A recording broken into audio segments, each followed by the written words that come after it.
एक घने जंगल के किनारे एक छोटे से लकड़ी के घर में एक प्यारी सी माँ बकरी अपने 7 छोटे बच्चों के साथ सुकून से रहती थी। मेरे प्यारे बच्चों, मैं बाजार जा रही हूँ। किसी अजनबी के लिए दरवाजा मत खोलना, भेड़िए से होशियार रहना। सब बच्चों ने कहा, जी अम्मी।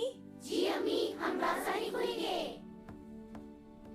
थक थक थक, दरवाजा खोलो बच्चों, मैं तुम्हारी अम्मी हूँ। वो अम्मी नहीं है, हमें मत खोलना। तुम हमारी अम्मी नहीं हो, हमारी अम्मी की आवाज मीठी होती है।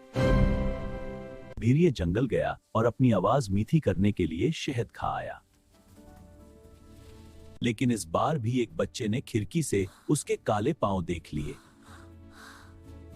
भेड़िए ने चक्की पर जाकर अपने पांव सफेद कर लिए।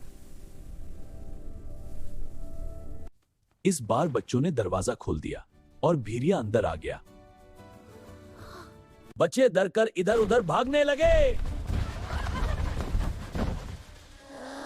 सब बच्चे छुप गए, सिर्फ सबसे छोटा घड़ी के डब्बे में छुप गया। माँ बकरी वापस आई और घर का हाल देखकर रो पड़ी।